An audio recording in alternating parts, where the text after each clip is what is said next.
고 스님께서는 이제 태백산 각화사에서 20년 가까이 지내시면서 각화사와 서암에서 공부 분위기를 이끌어 가셨고, 말년엔 봉화의 금봉암을 창건하시고 그곳에서 이제 말년을 보내시다가 돌아가셨는데요. 각화사와 금봉암 시절은 어땠습니까? 이제 각화사에 이제 고 스님이 이제 후반기에 오래 계셨는데, 고 스님은 그 각화사를 제2의 봉암사로 이제 만들려고 애를 쓰셨어요. 그래서 이제 봉암사가 수자 스님, 거기서 공부하는 선성들이 중심이 돼서 주지를 추대하듯이, 거기는 이제 문중이나 교구나 총무원이 간섭을 못하죠. 각화사도 그렇게 하려고 그랬어요. 그래서 이제 각화사에도 그때는 이제 고우스님 계실 때는 그 수자 선성들이 한 20명이 넘게 결제를 할 정도로 아주 전성기였죠. 그런데 이제 거기에 오신 각화사에 오시는 분들은 정말로 제대로 공부하는 수자들이 또 모이고 또 선지식이 계셨고 이렇게 해서 이제 저랬는데, 근데 이제 연세가 드시고 이러면서 아무래도 이제 교구 본사와의 관계도 있고 또 당신께서도 연세가 드시니까, 특히 이제 제가 제가 처음 고우스님 뵀을 때가 2002년 고우스님 65세 뵀어요. 그리고 이제 제가 30대 후반이었는데, 한 5년 동안 이제 제가 법문 들어 다니고, 우리 집사람이나 애기들까지 같이 가고 그랬는데, 나이가 한 70 되면서 제가 고우스님 말씀이 너무나 지혜롭고, 이 세상을 정말로 도움되는 얘기를 하시니까, 고우스님이 산중에만 계신 게 너무나 안타까운 거예요, 제가. 그래서 제가 우리 기자님들도 모시고, 우리 조영기님 같이도 많이 가봤지만은, 너무 지혜롭지 않습니까? 그래서 스님을 제가 이제 설설 설득을 했죠. 스님, 세상이 지금 너무나 양극화되고 괴로움이 많은데, 스님 산중에만 이렇게 계실 게 아니라 좀 나가셔가지고 좀 이 선도 알리고 불교의 중도를 좀 알려야 되겠지 않습니까? 그래서 설득했는데, 처음에는 당신이 뭐라 하시냐면, 나는 이제 65이니까 나는 이제 내 성향도 그렇고 기질이 언둔형이라고. 소극적이고 남들에 나서는 걸 싫어하고, 이제 그걸 무슨 일이 생기면 내가 비교적 도망 잘 가고 그랬는데, 그래서 내가 그거 안 맞다고 그러시더라고요. 그래서 제가 스님, 그런데 제가 스님 법문을 들어보니까, 말씀을 들어보니까 너무나 지혜롭고 세상 사람들에게 도움이 됩니다. 이렇게 했더니 기자들도 와서 이제 가끔 기사도 나고 이러니까 스님께서 가능성이 있다고 생각이 들었던가 봐요. 또 제가 또 열심히 들어주고 또 공감을 하니까, 그러니까 이제 제가 슬슬 나가시자 그러니까 한두 번 나오셔가지고는 굉장히 좀 호응이 있었던 것 같아요. 그래서 우리 조계사에서 한 번은 가나선 법회를 했는데, 2005년이죠. 2005년에 했는데, 한 5,000명의 대중이 조계사 법당과 조계사를 가득 메울 정도로 엄청난 그 호응이 있었거든요. 고스님이 이 호응을 느끼고 이러니까, 내가 나가면 세상 사람들이 들어주는 사람이 있구나 이러면서 이제 나오시다 보니까, 각화사 대중들은 공부만 하기를 원하는데 자꾸 기자들이 오고 또 신도들이 와서 이러니까 이 공부에 이게 좀 분위기가 형성이 안 되니까 고스님 미안하셨던 것 같아요. 그래서 이제 당신이 이제 70 되어 가지고 조금 편하게 자유롭게 이 마지막으로 인생의 어떤 그런 중도와 가나선을 좀 전하기 위해서 자유롭게 사시고 싶다는 마음에서 각화사를 나와 가지고 이제 그 문수산 자락의 금봉암을 이제 창건하셨거든요. 그래서 금봉암 창건하고는 비교적 자유롭게 오가시고 이렇게 됐죠. 근데 이제 거기서 좀 특색이 있다랄까 좀 의미가 있었던 거는, 우리나라에 이제 보통 절은 초파일 때 연등을 이제 달아가지고 연등을 이제 팔아가지고 모든 절이 살림이 한 절반 정도는 초파일 때 이제 1년 먹고 사는 걸 장담할 정도로 연등이 중요한 의미가 있고 또 우리의 중요한 문화죠. 그런데 우리나라에 초파일이 돼도 연등 안다는 절이 딱 두 군데가 있습니다. 어디인지 아세요?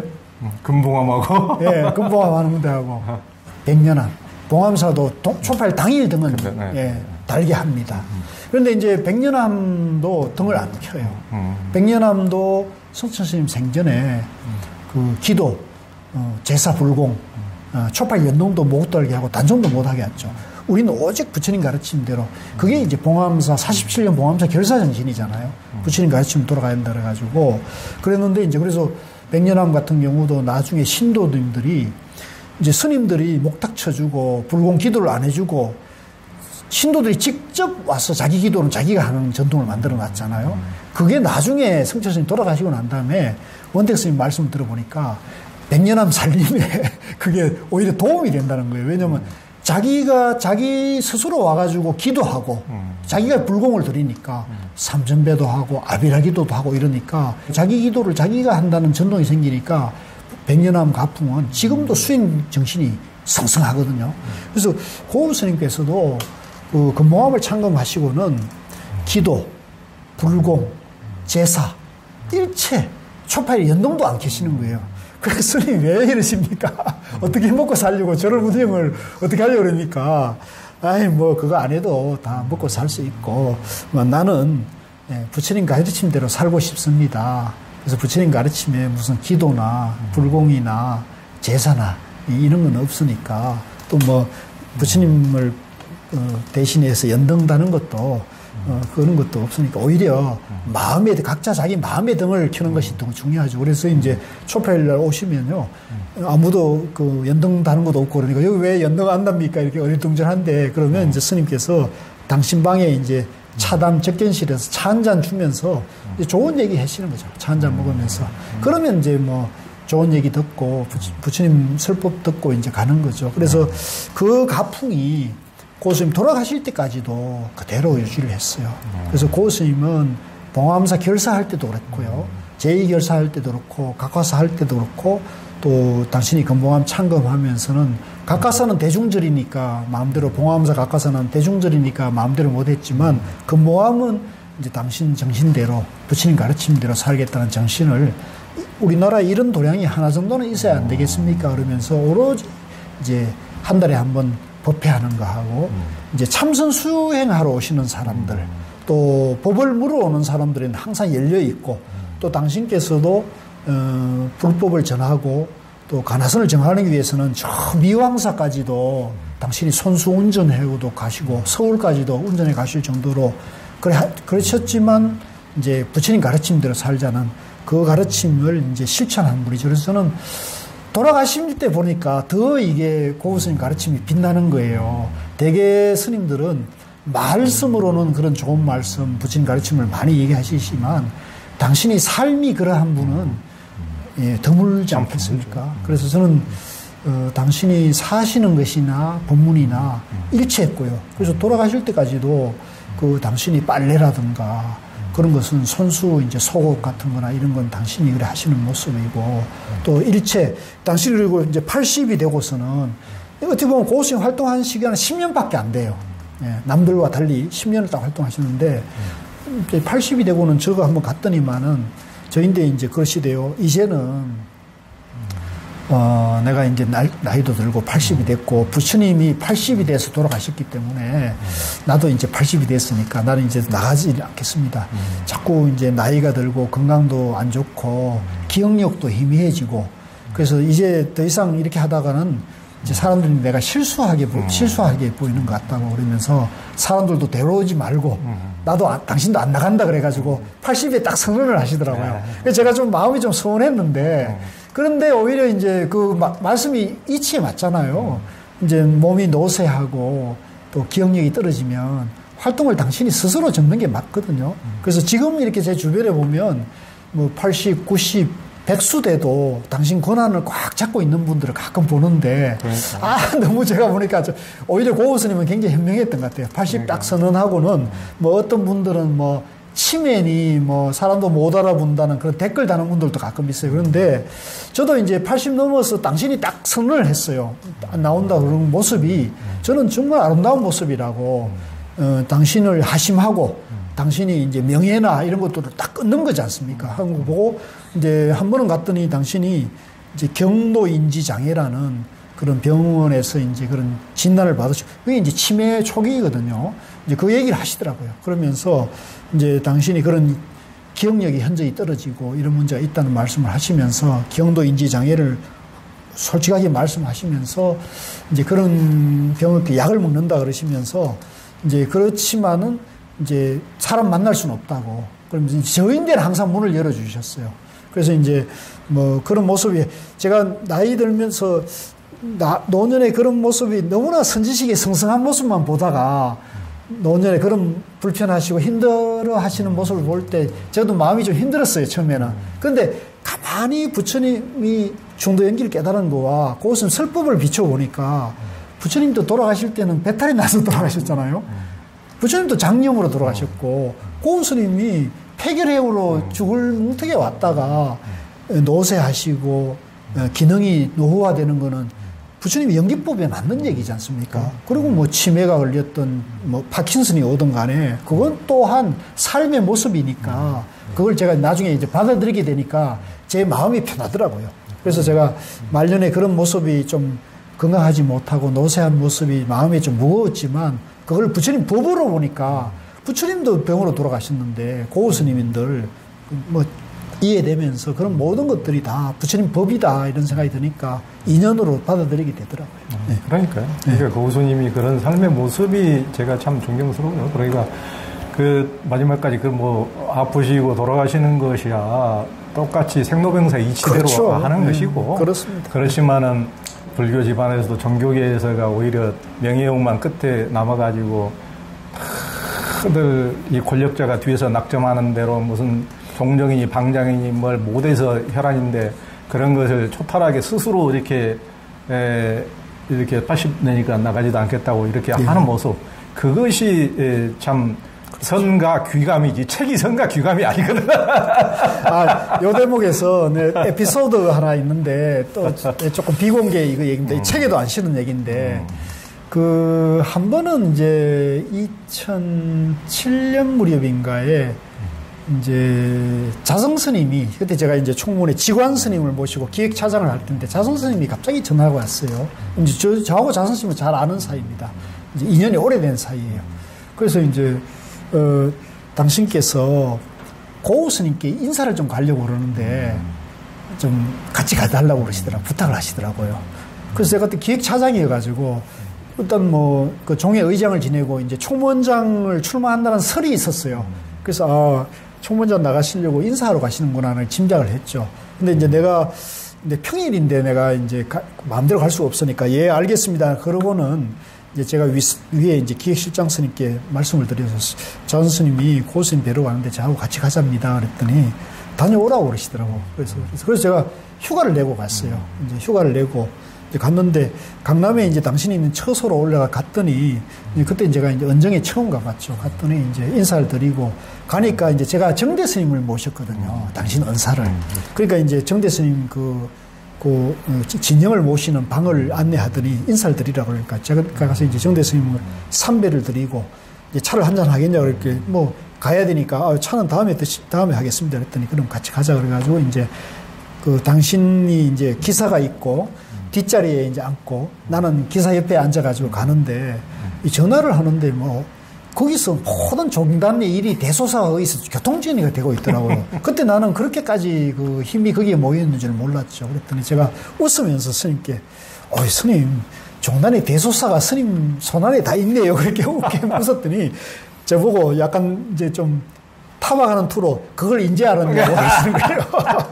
그래서 제가 뭐라 했냐면, 스님, 제가 종단에 오래 살면서 제 처세 중에 하나가 스님들에 대해서는 불과 원입니다. 이렇게 얘기를 했거든. 그래, 이제, 그러냐고, 그러시면서, 이제, 이해하는 수로 받아들이더라고. 그래서 이제 그렇게 하고, 고우 스님 갔는데, 이제 가서 고우 스님께 이제 삼배를 드리고, 이제 그렇게 하고, 이제 우리는 밖에 다 나왔어요. 두 분이 이제 얘기를 좀 진솔하게 나누고 있는데, 그렇게 하고는 자성 스님이 굉장히 환하게 하고 나오시더라고요.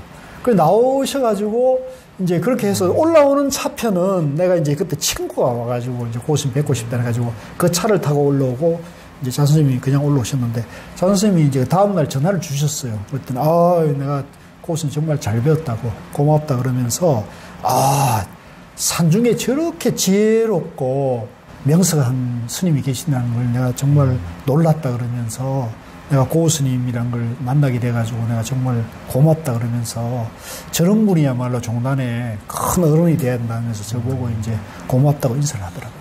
그래서 이제 그걸로 저는 끝났죠. 그분이 뭐 정치하시는 분이니까 나는 이제 너무나 잘 알죠. 그래서 근데 이제 어느 날 이제 조계사에서 자꾸 뵀는데 저를 보더니 그 장선 스님이 갑자기 저를 보더니 좀 얘기 좀 하자 그러더니 앉히더니 고 스님이 총무원장 나온다 그러는데 어떻게 됐냐고 묻는 거예요.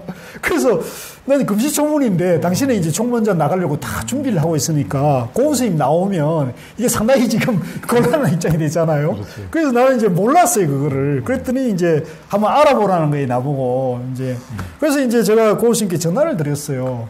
전화 드렸더니 웃으시면서 뭐 그런 얘기가 나도 들린다고 그러더라고. 그래서 어떻게 된 겁니까? 그랬더니 뭐 동화사의 어떤 스님, 어떤 원로 뭐 이런 분들이 지금 총무원장 하는 분들이 다 젊고 뭐 이렇게 좀 그러니까 좀 원로들 중에 좀 신망받는 어른이 좀 하는 게 좋지 않겠냐 하면서 그 중에 이제 고우 스님을 거론한다는 거예요. 초대하자는 얘기가 있다는 거예요. 그래서 스님이 어떻게 하실 건데요? 내가 물었죠. 그랬더니 고우 스님이 아이고 말도 안 되는 얘기지 그런 얘기 하더라고요. 아니 저 자성 스님이 이제 뻔히 알잖아요. 자성 스님 인사 왔고 또 자성 스님 보고는 격려를 했다는 거예요. 예, 사판에 있으면서 좋다고 공심을 가지고 하면은 그것도 얼마든지 수행이 된다고 격려를 했으니까 고 스님이 이제 열심히 하라고 격려를 했는데 장 스님이 스님 걱정이 돼서 그러는지 말씀하시는데 뭐라고 전해드릴까요? 그랬더니 고 스님 뭐라 했냐면 하늘이 두 쪽이 나더라도 그런 일은 없다고 전해라고 그러시는 거예요. 그래서 내가 이제 전화로 장 스님께 스님 고 스님이 이렇게 말씀하셨습니다. 하늘이 두 쪽 나더라도 그런 일은 없다고 꼭 전해라고 말씀하셨습니다. 했더니 장 선생님이 알았다 그러면서 이제 그때 나가가지고 총무원장이 됐거든요. 그러니까 그런 고 스님은 그런 명리나 이런 거에 대해서는 아주 초연한 분이었습니다. 이제 그 에피소드가 있으니까 일화가 있고 또 하나는 이제 요것도 이제 이 책에 물론 간단하게 나왔는데 고 스님 돌아가실 때 마지막 그 임종 우리가 고 스님 마지막 임종 장면을 저는 못 봤는데 이 앞에 우리 선희도마님 보셨거든요. 그 내가 선희도마님께 들었고 또 중산스님께 들었고 처산스님께 직접 들었는데 그 고 스님이 이제 몸이 건강이 안 좋아가지고 건봉암에 이제 두문불출하고 혼자 이제 그 다행히 이제 그 공양주 보살님이 말년에 잘 모셨어요.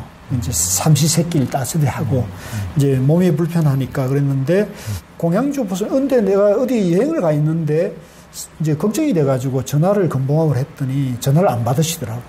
그래서 내가 이제 그 공양주 보살님께 전화를 했더니 아이고 지금 큰 스님께서 몸이 안 좋아가지고 봉화 읍내에 병원에 큰 병원에 갔다는 거예요.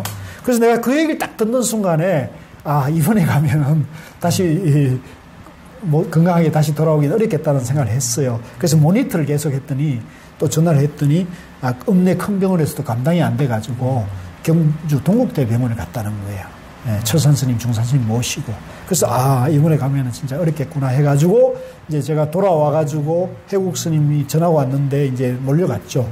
그래서 이제 그때 쭉 가는데, 이제 제가 마지막으로 해국스님하고 저하고 이제 고스님이 갔는데, 그 병실에 갔어요. 그랬더니, 고스님 눈을 못 뜨시더라고요. 눈을 이제 뜰랑말랑 하시는 눈 못 뜨시더라고.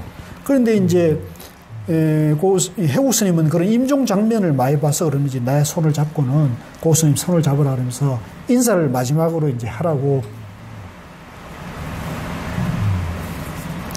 그러는데 이제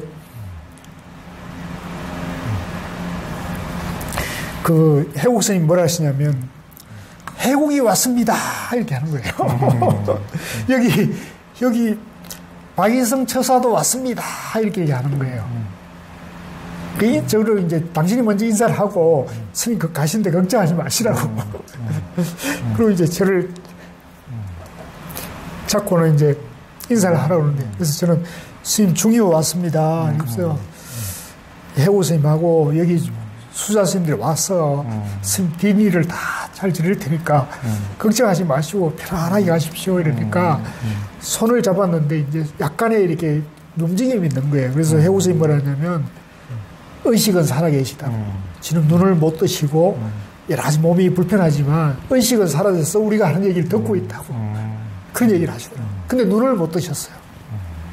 그래서 이제 그렇게 해서 인사를 했는데 병원장이 이제 더 이상 감당이 자기들도 어렵다고 그러면서 이제 마지막 준비를 하려니까 이제 논의를 해가지고 병원에서도 더 이상 방법이 없다 그러니까 이분을 그럼 모시고 들어가서 봉암사 조실체 동방장실에 모시고 돌아가시게 하자.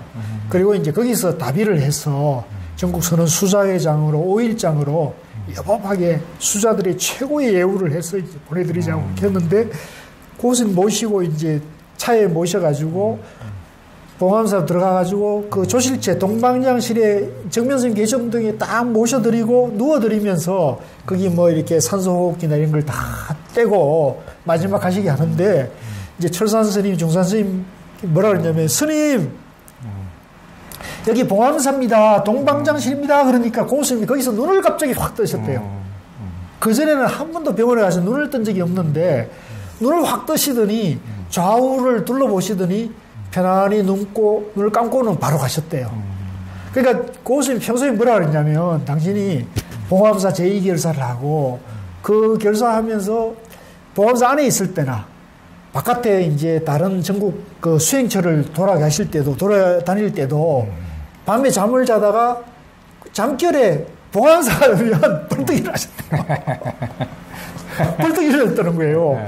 그 얘기를 해주셨거든요. 그런데 이제 제가 당신이 이제 서암 스님이 다시 들어가시고 각화사에 있고 이러면서 이제 나이가 들으니까 점점 좀 잊혀지더라. 그러면서 이제 그렇게 마음이 좀 편해진다는 얘기를 하셨는데 돌아가실 무렵에 봉암사에 돌아가시면서 여기 봉암사입니다 하니까 눈을 번쩍 뜨셨다는 거예요. 그래서 저는 마지막까지 고우 스님이 뭐 치매니 뭐 사람을 못 알아듣는 이런 얘기를 하시는 분들이 들어가고 있는데 제가 마지막으로 뵙고 또 주변에 돌아가신 임종을 보신 분들의 얘기를 들으니까 마지막에 여기 봉암사입니다 하고 하는 순간에 눈을 번쩍 뜨셨던 걸로 봐가지고는 스님의 무의식 잠재의식 안에는 이 봉암사에 대한 애적 또 가나성과 한국 가나성 또 봉암사 수선도량의 이런 애정이 얼마나 간절했는가를 우리가 확인할 수 있었던 것이어서 마지막에는 편안하게 돌아가셨다는 거, 그걸 꼭 말씀을 드리고 싶습니다. 그러니까. 아니, 우리 이제 박혜성 교수님. 휴지 좀. 그 교수님 마지막을 이렇게 하면서 참 눈물을 훔쳤는데 제가 옆에서 보기에도 참 정말 출가상자는 아니지만은 대단한 효상자고 실은 이렇게 훌륭한 선지식도 이렇게 이제 드러내는 분이 있어야 세상에 드러나지 산속에서 수행만 하다가 가시는 분이 많은데 하여튼 이제 고우 스님이란 분을 세상에 등장시킨 분이 우리 박희승 교수님. 아유, 죄송합니다. 그런 것을 세상에 이제 또 알려내고 또 이제 기자들에게 정말 좋은 분이 있다고 늘 얘기를 하면서 우리 기자들하고도 늘 같이 가서 저희도 이제 고우 스님과 좋은 인연을 맺고 이렇게 했는데 참 지중한 인연이고 고우 스님이라는 분의 좋은 가르침을 세상에서 지금까지도 이 책까지도 이렇게 쭉 이렇게 잊지 않고 이렇게 냈으니까 정말 효상자가 아닐 수 없습니다. 효상자 중효라고 이렇게 권명을 또 고우 스님께서 지어주신 대로 대단한 역할을 쭉 해주셨고 또 금봉암에서는 우리 이제 고우 스님께서 상자를 이제 3분만 두셨는데 참 훌륭한 또 수자들을 상자 두셔가지고 또 그렇죠. 맞상자가 금봉암을 잘 지키고 있어서 지금까지도 공부 수행 전통을 잘 이어가고 있다는 소식을 듣고 있어서 정말 수암 못지않게 금봉암도 안대가 너무 좋잖아요. 너무 좋고 참 양지 바르고 좋은 곳에서 아직도 이제 공부하시는 분들이 가서 공부하고 있다니까 참 좋습니다.